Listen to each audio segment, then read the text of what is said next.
तो आज की चर्चा के अंतर्गत हम मूल डिग्रियों से अपीलें और जो द्वितीय अपीलें हैं वो कैसे होंगी उनके बारे में जानेंगे। इसके अंतर्गत जो है आपको सीपीसी में धारा 96 से लेकर 99 तक मूल डिग्रियों से अपीलों के बारे में और आदेश 41 में कुल 37 नियमों के साथ विवरण दिया गया है और द्वितीय अपील के मामलों में धारा 100 से लेकर 103 और ऑर्डर 42 के अंतर्गत कुल 3 नियमों के साथ इसको उपबंधित किया गया है। एक एक करके इनको चर्चा में लेते हैं, जानते हैं कि इन नियमों में क्या लिखा हुआ।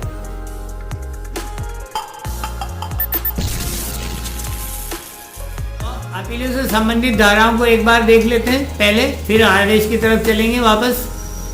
तो अपीलों से संबंधित जो मूल डिग्रियों से अपीलों से संबंधित धाराएं हैं वो 96 से लेकर 99 तक है, धारा 96 से लेकर। अब इसका एक एक जो भी इसकी उपधारा है वो अपने आप में एक प्रश्न खड़ा करती हैं प्रतियोगी परीक्षाओं में, इसलिए उनको आप याद रखेंगे। तो धारा 96 का एक जो ये कहता है कि तत्समय प्रवृत्त विधि के उपबंधों के सिवाय किसी न्यायालय द्वारा अपने प्रारंभिक क्षेत्राधिकार के प्रयोग में पारित की गई प्रत्येक डिग्री से प्राधिकृत न्यायालय में अपील की जा सके। जो उसका प्रारंभिक क्षेत्राधिकार है उसके अंतर्गत जो भी निर्णय पारित किया गया है उस निर्णय से उस मूल डिग्री से अपील की जा सकेगी। ये धारा 96 की एक की हर प्रत्येक मूल डिग्री से अपील की जा सकेगी। पहला सवाल। नंबर 2, धारा 96 की उपधारा 2 कि क्या एक पक्षीय पारित डिग्री से अपील हो सकेगी, तो उसका जवाब 96(2) देती है कि हाँ, एक पक्षीय पारित डिग्री से अपील की जा सकेगी।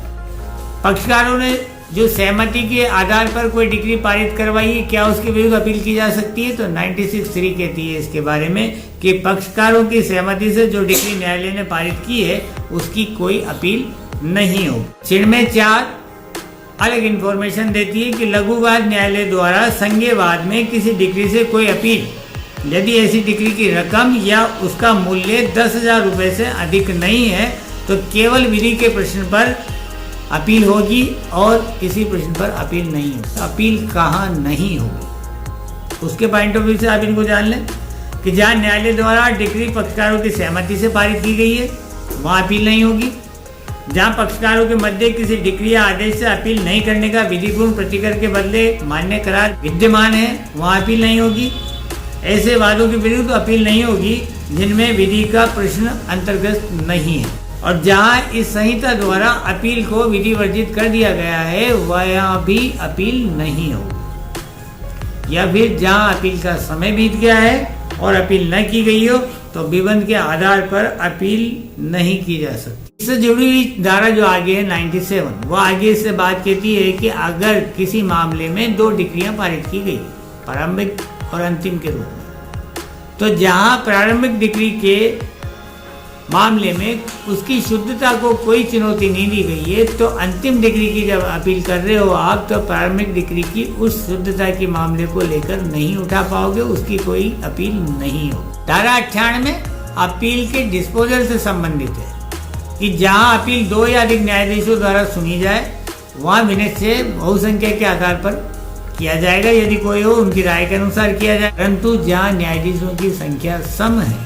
बराबर है, और विधि के प्रश्न पर कोई मतभेद है तो अन्य न्यायाधीश उस विधि के प्रश्न को सुनेंगे और फिर बहुमत के आधार पर जो निर्णय आएगा, उस न्यायाधीश की राय के आधार पर जो निर्णय आएगा वो मान्य होगा। धारा 99 कहती है कि कोई भी डिग्री ऐसी गलती या अनियमितता के कारण जिससे गुणागुणों पर या अधिकारता पर प्रभाव नहीं पड़ता है न तो उल्टी जाएगी और न उपांतरित की जाएगी, न बदली जाएगी, न उसको रिमांड किया जाए। परंतु इस धारा की कोई भी बात किसी आवश्यक प्रकारों के असंयोजन को लागू नहीं होगी। 107 ये कहती है कि ऐसी शर्तों और परिसीमाओं के अधीन रहते हुए जो विहित की जाए अपील न्यायालय को शक्ति प्राप्त होगी कि वह मामले का अंतिम रूप से अवधारण कर सके या मामले को प्रतिप्रेषण या रिमांड कर सके या अतिरिक्त विवादक विचित कर सके और उन्हें विचारण के लिए निर्देशित कर सकता है निचले न्यायालय को। नंबर 4 या अतिरिक्त साक्ष्य ले सकेगा और ऐसे साक्ष्य का लिए जाना वो अपेक्षा कर सकेगा निचले न्यायालय से कि वह ऐसे साक्ष्य लेखबद्ध करके उसको प्रस्तुत करे या स्वयं उसके आधार पर निर्णय पारित करे। ये सारी शक्तियाँ अपील न्यायालय को प्राप्त हो। मूल डिग्रियों की अपील से संबंधित आदेश 41 की बात करें, कुल मिलाकर इसके अंदर 37 नियम। पहला मैंने पहले चर्चा में ले लिया था, फिर से बोल देता हूँ कि हर अपीलार्थी स्वयं या अपने प्लीडर के माध्यम से हस्ताक्षरित करके ज्ञापन के रूप में अपील पेश करेगा और ऐसी अपील के साथ उस निर्णय की प्रति साथ होगी जिसके विरुद्ध वो अपील में आया है। नियम 2 कहता है कि ज्ञापन की अंतर्वस्तुएं क्या होंगी। तो सीधे तौर पर एक ही बात जान लें, बाकी सब चीज़ें उसमें है कि जो आधार के रूप में आक्षेप लिए जाएंगे उनका कथन होगा संक्षिप्त रूप से, और किसी प्रकार का विधि का या साक्ष्य का लिखना आवश्यक नहीं होगा। अगर धन संदाय की डिक्री का मामला है तो जो रकम न्यायालय का है वह न्यायालय में जमा करानी होगी। नियम 3 का जो विशेष बात कहता है इसके अंतर्गत कि अगर अपील पेश करने में कोई विलंब हुआ है तो उसके बारे में आवेदन किया जा सकेगा। नियम 3 के साथ में लगाया जाएगा वो आवेदन, बताएगा उस कारणों को कि जिनकी वजह से विलंब कारित हुआ है। न्यायालय उचित समझेगा तो ग्रहण कर लेगा, अपील को नहीं समझेगा तो अपील ग्रहण नहीं करेगा। आदेश 41 नियम 5 के अंतर्गत कार्रवाइयों निष्पादनों को रोक दिए जाने की शक्ति अपील न्यायालय को प्राप्त है। यहाँ इससे अर्थ लेंगे स्टे लिया जाना। आम भाषा के अंदर जब वकील जाके कहते हैं कि स्टे हो जाए, पक्षकार अपना जो है वहाँ संतुष्ट हो जाएगा, क्लाइंट संतुष्ट हो जाएगा, स्टे। तो ये है वो नियम जिसके आधार पर अपीली न्यायालय स्टे करता है। यहाँ कौन सी चीज़ों को स्थगित करेगा या रोकेगा? जो निचले न्यायालय ने अपना निर्णय दिया है और उसकी जो निष्पादन की कार्रवाइयाँ हैं उनको यहाँ वह रोक सके। नियम 9 के मुताबिक उन अपीलों के ज्ञापन को रजिस्टर में चढ़ाया जाएगा, एक क्रमांक दिया जाएगा और आधारों को लिखते हुए निर्णय देगा और निर्णय के आधार पर डिक्री बनेगी। जिस दिन अपील पेश हुई, अपीलार्थी को सुना, अपील मेमोरेंडम देखा और उसे लगा अपीली न्यायालय को कि अपील सुनने का कोई आधार नहीं है तो वो निचले न्यायालय को भी सूचना नहीं देगा, ना प्रतिवादी को सूचना देगा यानी प्रत्यार्थी को, और अपील को वहीं खारिज कर देगा। नियम 12 इसमें ये आगे ये कहता है कि अगर इस प्रकार से कोई खारिज नहीं हुई है अपील तो फिर एक सुनवाई की तिथि तय की जाए। नियम 11 के अपील न्यायालय जो है वह अपील की सुनवाई को 60 दिनों के भीतर समाप्त करने का प्रयास करे। 14 ये कह रहा है कि अपीलों की सुनवाई के दिन जो है, सुनवाई का जो दिन है वो न्यायालय सदन पर सूचित किया जाएगा सूचना पट पर, और निचले न्यायालय को भी उसका तिथि का ज्ञान कराया जाएगा और साथ के साथ प्रत्यार्थी को भी तामील जारी होगी। अब बात करता हूँ आदेश 41 नियम 17 की, जिसके अंतर्गत अगर अपील की सुनवाई के दिन अपीलार्थी उपस्थिति में व्यतिक्रम करता है, चूक करता है तो अपील खारिज कर दी जाएगी नियम 1 के मुताबिक। 17 का 1 है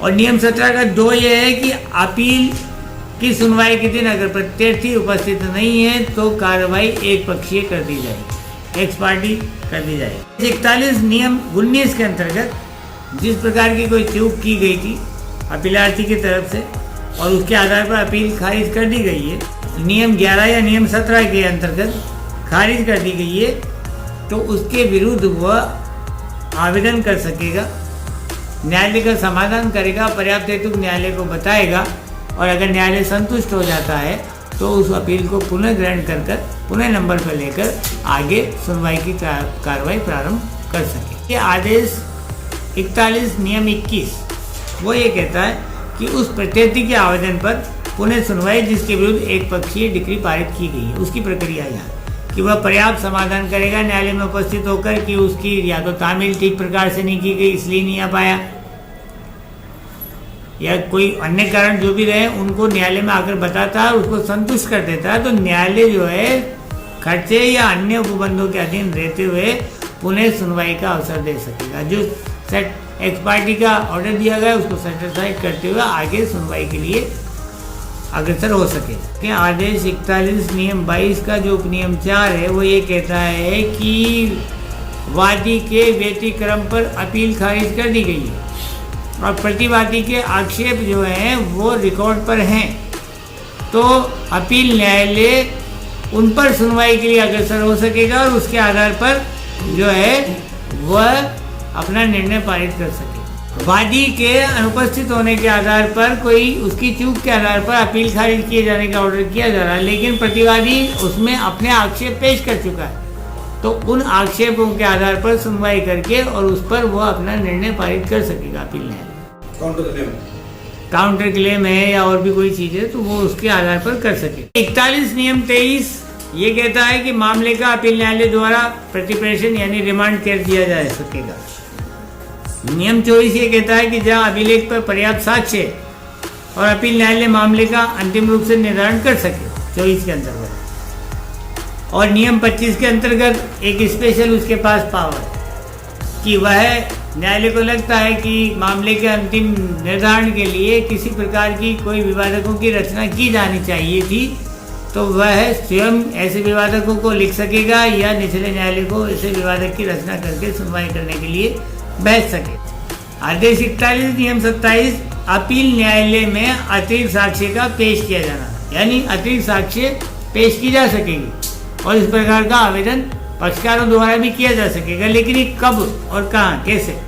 जबकि अपील न्यायालय को ये ज्ञात हो कि जो साक्ष्य पेश करना चाहता है पक्षकार, ऐसा साक्ष्य उसने निचले न्यायालय में भी पेश करने के प्रयास किया था, लेकिन निचले न्यायालय ने उसको ग्रहण नहीं किया, या पक्षकार को सम्यक तत्परता के बावजूद ऐसे साक्ष्य की जानकारी नहीं थी और अपील प्रस्तुत करने के बाद उसको ऐसे साक्ष्य की जानकारी आई हो। इसका दूसरा जो ख वाला बिंदु है वो ये कहता है कि स्वयं निर्णय सुनाने में समर्थ होने के लिए भी अपील न्यायालय अतिरिक्त साक्ष्य ले सके, या कोई भी अन्य सार्वजनिक हेतु है उसके पास अपील न्यायालय के पास, तो उसके लिए वह अतिरिक्त साक्ष्य लेने की ओर अग्रसर हो सकेगा। तो उसकी रीति क्या होगी? या तो वो अपील न्यायालय स्वयं उस साक्ष्य को अभिलिखित कर सकेगा या अपने आदेश न्यायालय को निर्देश दे सकेगा कि वैसा अतिरिक्त साक्ष्य नियमानुसार लिखित करे। नियम 30 निर्णय कब और कहाँ सुनाया जाएगा? तो जैसा अभी हमारी पहले चर्चा में चल रही थी बात, न्यायालय को खुला समझा जाता है और खुले न्यायालय में निर्णय सुना जाएगा तुरंत, बहस के सुनने के बाद तुरंत सुना जाएगा। आवश्यकता है तो वो आगे तारीख दे सकेगा, रिजर्व रख सकेगा। नियम 31 कहता है कि इसके अंतर वस्तुएं क्या क्या होंगी निर्णय के अंतर्गत। जो हमने निचले निर्णय में निचले न्यायालय के निर्णयों में जाना वही यहाँ रहेगी कि अवधार्य प्रश्न क्या है उनका कथन होगा, उन पर उसका विनिश्चय होगा और विनिश्चय के कारण लिखे जाएंगे और साथ में अनुतोष के बारे में बताया जाएगा कि क्या निर्णय पारित किया गया। नियम 33 के अंतर्गत भी आपको आगे अपीलीय न्यायालय की शक्तियां बताई गई हैं कि वह क्या हो सकती हैं शक्तियां। हम छोटे तौर पे बता देता हूं मैं यहाँ पर कि किसी आज्ञप्ति को यानी डिक्री को पुष्ट करने की अपील न्यायालय को शक्ति प्राप्त होगी। पक्षकारों की सहमति पर कोई भी डिक्री पारित करने की उसको शक्ति प्राप्त होगी और मूल क्षेत्राधिकार वाले न्यायालय की तरह कार्य करने की सारी शक्तियां उसको प्राप्त होगी। जो मूल अधिकारता वाला न्यायालय काम कर रहा था और वो जो कर सकता था वह सारी शक्तियां इस न्यायालय को भी अपील न्यायालय को भी प्राप्त होंगी। ये आपका नियम 33 बता रहा है। नियम 35 कहता है कि डिक्री की तारीख और उसके अंतर वस्तुएं क्या होंगी। जिस दिन निर्णय सुनाया गया अपील का वह जो है दिनांक डिग्री पर डाली जाएगी और डिग्री में क्या क्या होगा, उसका क्रमांक होगा, पक्षकारों के नाम और उनके विवरण होंगे, उन खर्चों के बारे में होगा कि कौन किसको देगा उनके बारे में लिखा रहेगा, अनुतोष जो होगा किसके द्वारा किसको दिया जाना है उसका कथन होगा और फिर उसके हस्ताक्षर सील मोहर और दिनांकित की जाएगी। नियम 36 आगे सिंपल सी बात कहता है आपको कि पक्षकारों को निर्णय और डिक्री की प्रति तुरंत शुल्क पेश करने पर भी शुल्क लेकर दे दी जाएगी। तो ये संपूर्ण अपील का मैंने आपको विवरण यहाँ दिया है। आने वाले वीडियो को देखने के लिए चैनल को सब्सक्राइब कीजिए। हम और भी कानून की चर्चा जारी रखेंगे।